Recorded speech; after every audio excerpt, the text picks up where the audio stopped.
قادیانی ہیں جو نبی علیہ السلام کو آخری نبی مانتے ہیں لیکن ساتھ امتی نبی کلیم کرتے ہیں، کیا یہ یہود و نصارہ سے بدتر ہے؟ یہود و نصارہ تو آپ کے نبی علیہ السلام کو، میرے نبی علیہ السلام کو سرے سے پیغمبر نہیں مانتے بلکہ تو نعوذ باللہ جھوٹا کہتے ہیں. یہ نبی علیہ السلام کو مان رہے ہیں، ان کو آپ ان سے بدتر تو نہ کہنا. آپ ریشو پروپورشن پہ ڈیوائن کریں نا. جس طرح میں دیوبند بریلوی کے دفاع کے لیے کھڑا ہوں گا نا، میں ہر اس شخص کے دفاع کے لیے کھڑا ہوں گا جس کو آپ ضرورت سے زیادہ فتویٰ اس کے اوپر لگا دیں. آپ کو اس کیٹیگری میں نہیں لے کے آ سکتے. کس طرح لے کے آ جائیں گے؟ ادروائز تو پھر آپ بھی نہیں بچیں گے.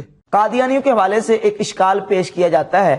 وہ اشکال یہ ہے کہ جب یہود و نصارہ بھی غیر مسلم ہیں اور قادیانی بھی غیر مسلم ہیں، تو اب یہود و نصارہ کے ساتھ اسلام کا ایک اور رویہ ہے اور قادیانیوں کے ساتھ دوسرا رویہ کیوں ہے؟ تو اس اشکال کا جواب سمجھنے سے پہلے بنیادی طور پر جو قرآن و سنت کی روشنی میں کفار کی اقسام ہیں ان کو سمجھنا ضروری ہے. کفار کی کون کون سی اقسام ہیں اور ان کے کیا کیا قرآن و سنت کی روشنی میں احکام ہیں، ان کو جب ہم سمجھیں گے تو یہ فرق بالکل واضح ہو کے سامنے آ جائے گا. بنیادی طور پہ یہ سمجھیں کہ ہماری شریعت مطہرہ میں ہر غیر مسلم وہ کافر ہے، چاہے یہودی ہو یا عیسائی یا مشرک یا مجوسی، جو بھی غیر مسلم ہے، نان مسلم ہے، وہ کافر ہی ہیں. قرآن مجید نے کتابیوں کے کفر کو تو بالکل واضح طور پر بیان کیا ہے. اللہ رب العزت سورہ بینہ کی آیت نمبر 6 میں ارشاد فرماتا ہے، ان الذین کفروا من اہل الکتاب والمشرکین فی نار جہنم خالدین فیہا اولئک هم شر البریہ. بے شک جو اہل کتاب جنہوں نے کفر کیا اور مشرک یہ ہمیشہ جہنم میں رہیں گے. اولئک هم شر البریہ، یہ اللہ کی مخلوق میں سب سے بدترین مخلوق ہے. اور اسی طرح ایک اور مقام پہ قرآن مجید میں اللہ رب العزت فرماتا ہے، وقال الذین کفروا ان اللہ هو المسیح ابن مریم. کافروں نے یہ کہا کہ اللہ مسیح ابن مریم ہی ہے. تو اللہ تعالیٰ نے قرآن مجید میں عیسائیوں کے، نصارہ کے کفر کو بھی بیان کیا. تو اب یہ سارے کے سارے جتنے کفار ہیں یہ اسلام کی نظر میں ہماری شریعت مطہرہ میں جتنے غیر مسلم ہیں وہ کافر ہیں. اب جو غیر مسلم ہیں، کافر ہیں، ان کی دو قسمیں ہیں بنیادی طور پر. نمبر 1 کافر اصلی اور نمبر 2 ہے کافر مرتد. کافر اصلی وہ کافر ہے جس نے کبھی بھی اسلام کو ایز اے دین قبول نہیں کیا اور اسلام کو کبھی بھی دین کے طور پر نہیں مانا اور اسلام میں وہ کبھی آیا ہی نہیں، وہ سرے سے اس نے اسلام کو کبھی مانا ہی نہیں، وہ کافر اصلی ہے. کافر اصلی کی کیٹیگری میں کون کون سے کافر داخل ہیں؟ نمبر 1 دہریہ، جو بالکل اللہ کے وجود و ہستی کا ماننے والا ہے ہی نہیں ہے، اللہ کے وجود و ہستی کا منکر ہے، جو سرے سے ہی اللہ رب العزت جل شانہ کو مانتا ہی نہیں ہے، اللہ کو خالق بھی نہیں مانتا اور اللہ کے وجود و ہستی کو کا منکر ہے، ماننے والا نہیں ہے، وہ دہریہ یہ پہلی قسم کا کافر ہے. اور دوسرا وہ کافر جس کو کافر مشرک کہتے ہیں کہ زمین و آسمان کا خالق تو وہ اللہ کو مانتا ہے لیکن وہ اپنے بتوں کی پوجا کرتا ہے، بتوں کی عبادت کرتا ہے، تو یہ کافر مشرک ہے. اور نمبر 3 ہے کافر مجوسی، جو آگ کی پرستش کرتا ہے، آگ کی پوجا کرتا ہے. اور نمبر 4 ہے کافر کتابی. کافر کتابی جو آسمانی دینوں کو ماننے کا دعویٰ تو کرتا ہے لیکن شرک کرتا ہے، کفر کرتا ہے، لہذا وہ کافر کتابی بھی اصلی کفار میں داخل ہے. تو یہ کافر اصلی کی اقسام ہیں.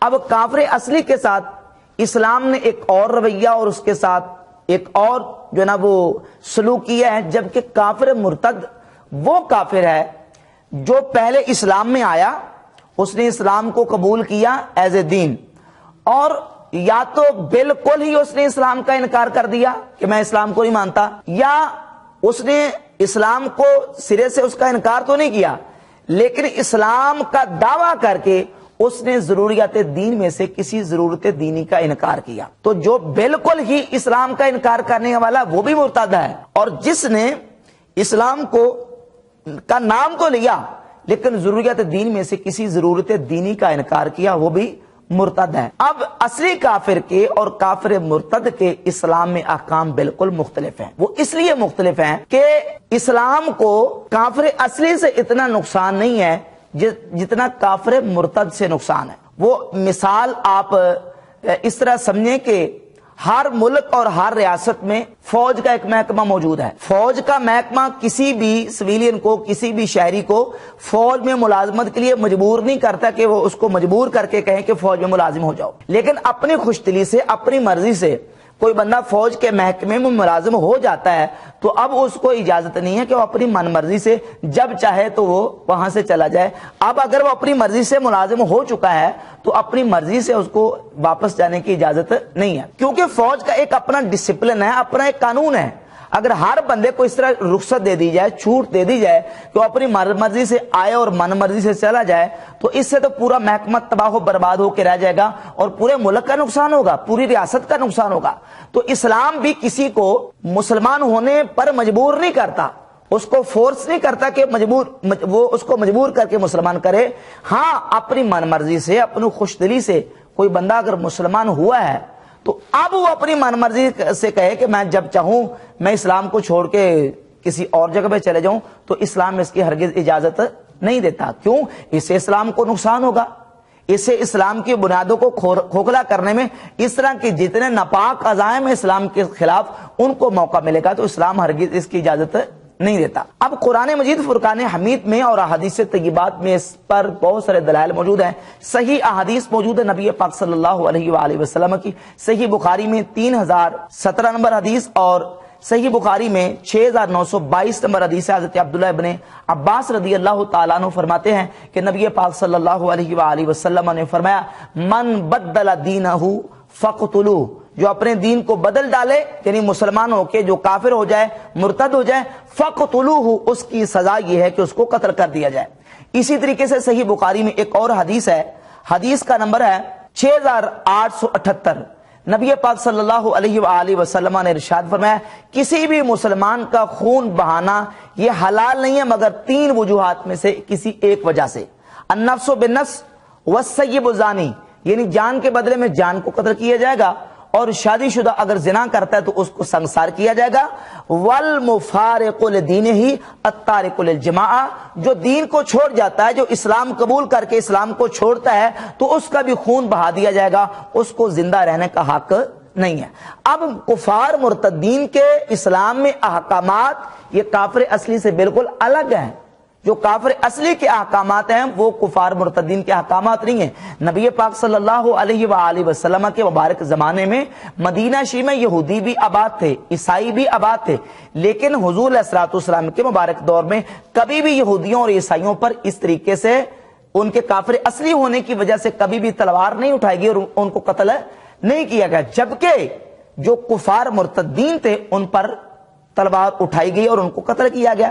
اور پھر نبی پاک صلی اللہ علیہ وآلہ وسلم کے خلفائے راشدین صحابہ اکرام علیہم الرضوان کے زمانے میں اور خلفائے راشدین کے دور خلافت میں ایسے واقعات پیش آئے, تو صحابہ اکرام نے بھی مرتدین کے ساتھ وہی سلوک کیا ہے جو احادیث میں ملتا ہے اور نبی پاک صلی اللہ علیہ وآلہ وسلم کے عمل سے ثابت ہے.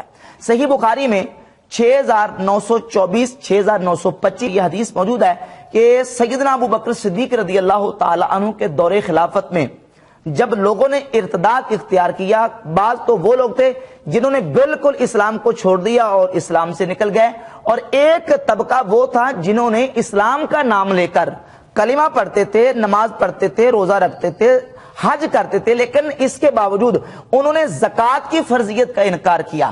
تو سیدنا ابو بکر صدیق رضی اللہ تعالی عنہ نے ان کے ساتھ مرتدین والا ایک الگ سلوک کیا, باوجود اس کے کہ مدینہ شریف میں یہودی بھی موجود تھے, عیسائی بھی موجود تھے, ان پر تلوار نہیں اٹھائی, لیکن ابو بکر صدیق رضی اللہ تعالیٰ عنہ نے ان مرتدین کے خلاف تلوار اٹھائی ہے جنہوں نے ارتداد کا جو نا وہ ارتداد اختیار کیا ہے اور مرتد ہو گئے. صحیح بخاری میں امام بخاری رحمۃ اللہ علیہ نے باقاعدہ چیپٹر کا عنوان یہ قائم کیا ہے, باب قتل من ابل فرائض وما نسبوا الی الردۃ, ان لوگوں کے قتل کا بیان جنہوں نے فرائض کا انکار کیا اور وہ مرتد ہونے کی طرف منسوب کی گئے, ان کے قتل کا بیان جنہوں نے فرائض کا انکار کیا. اب وہ لوگ جنہوں نے فرائض کا انکار کیا اور زکوٰۃ کے فرض ہونے کے منکر بنے, ابو بکر صدیق رضی اللہ تعالیٰ نے ان کے ساتھ قتال کیا, اور ارادہ جب کیا تو حضرت عمر فاروق رضی اللہ تعالیٰ نے صدیق اکبر رضی اللہ تعالیٰ عنہ سے کہا کہ آپ کیف تقاتل الناس حتی یشہدوا حتی یقولوا لا الہ الا اللہ, جب یہ لوگ لا الہ الا اللہ کہہ رہے ہیں آپ ان کے ساتھ قتال کس طرح کریں گے؟ میں نے نبی پاک صلی اللہ علیہ وآلہ وسلم سے سنا ہے, سرکار دو عالم صلی اللہ علیہ وآلہ وسلم نے ارشاد فرمایا, امرت ان اقاتل الناس حتی یشہدوا اللہ الہ الا اللہ, مجھے حکم دیا گیا کہ میں لوگوں کے ساتھ قتال کروں حتیٰ کہ وہ لا الہ الا اللہ کہہ دے. جب انہوں نے لا الہ الا اللہ کہہ دیا تو انہوں نے اپنا جان اور اپنا مال محفوظ کر لیا. یہ تو حضور کی حدیث ہے.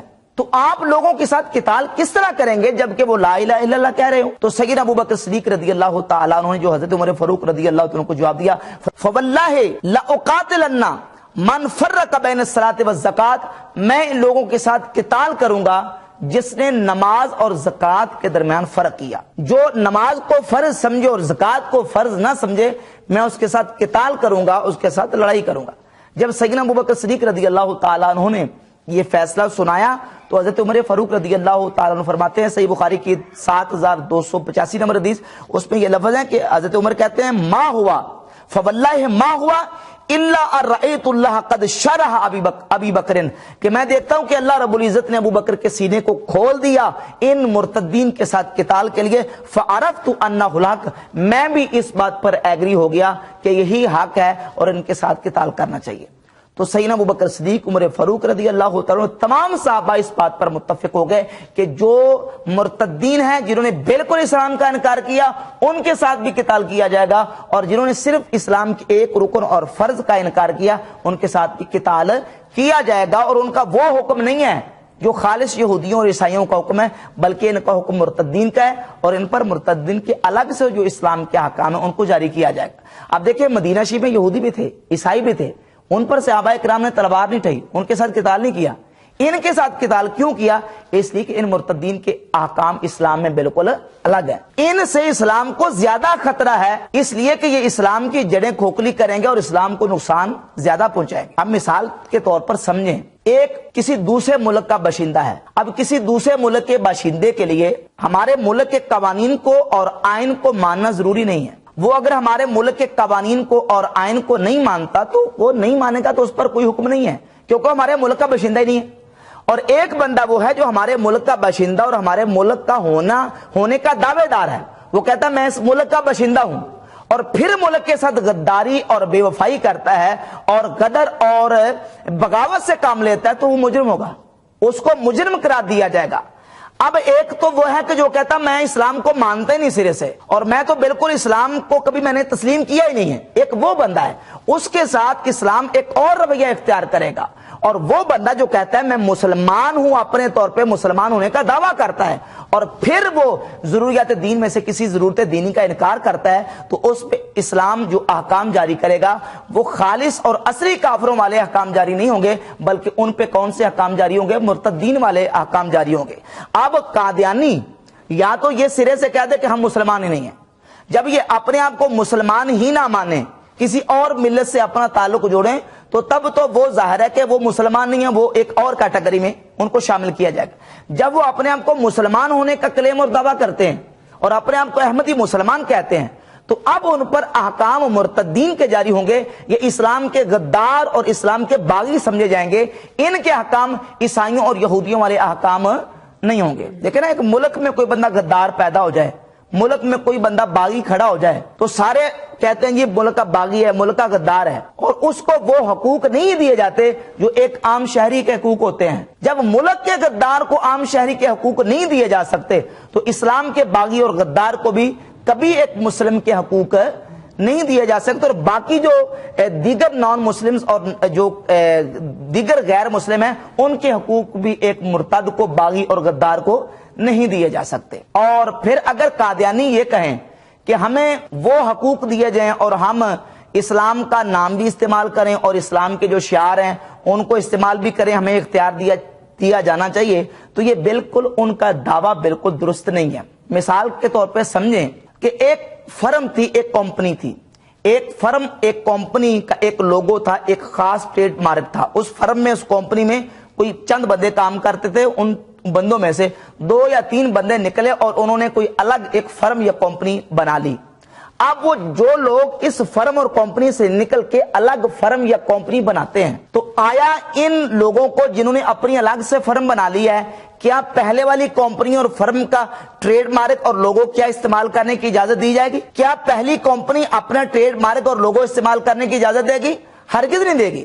جب قادیانی اسلام کو چھوڑ چکے ہیں، مرتد ہو چکے ہیں، اب یہ مرتد ہونے کے باوجود یہ کہیں کہ ہمیں مسلم کہا جائے یا ہمیں اسلام کا نام استعمال کرنے دیا جائے، ہمیں اپنی عبادت گاہوں کو مسجد کہنے دیا جائے، ہمیں اپنی جو اٹھنے بیٹھنے کو نماز کا نام دینے کی اجازت دی جائے، تو ہرگز اسلام ان کو اجازت نہیں دے گا۔ اسلام اپنا لوگو اور اسلام اپنا ٹریڈ مارک ان کو ہرگز کبھی صورت میں، کسی صورت میں استعمال کرنے کی اجازت نہیں دے گا۔ تو جب یہ تقسیم بالکل واضح ہو گئی کہ جو اصلی کفار ہیں ان کے حکام الگ ہیں اور جو مرتدین ہیں ان کے احکام بالکل اسلام میں جداگانہ الگ ہیں. خلفائے راشدین کے دور میں سیدنا عثمان غنی، حضرت سیدنا مولا علی رضی اللہ تعالیٰ اور امت کا اس بات پر اجماع ہے بالکل کہ کفار مرتد کے احکام جو ہے وہ اصلی کافروں سے بالکل الگ ہیں. جب یہ فرق بالکل واضح ہو گیا تو اب قادیانیوں کو اصلی کفار کے ان پر احکام جاری نہیں کیے جائیں گے، ان کو اصلی کفار کے حقوق نہیں دیے جائیں گے، بلکہ ان کے ساتھ وہ رویہ اختیار کیا جائے گا جو ایک مرتد کے ساتھ اسلام کا رویہ ہے. باقی رہی بات یہ کہ ان پر جو احکامات جاری کرنے اور جو مرتدین پر جو حدود جاری کرنی ہوتی ہیں، تو یہ بات بالکل واضح ہے کہ جس طرح قرآن میں کتب علیکم القتال، تم پر جہاد فرض کیا گیا، کتب علیکم القصاص، تم پر قصاص فرض کیا گیا، تو اب یہ ذمہ داری حاکم وقت کی ہے اور ملک کے فرما روا اور حاکم کی ہے. تو حدود کو نافذ کرنا بھی ملک کے حاکم کی ذمہ داری ہے. ملک کا فرما روا جو ہے وہ حدود جاری کرے گا. عام سویلین کو اور عام شہریوں کو اپنے ہاتھ میں قانون لینے کی اجازت ہرگز نہیں ہے. باقی احکامات ان کے وہی ہیں جو مرتدین کے احکامات ہیں. لہذا یہ فرق بالکل قرآن و سنت کی روشنی میں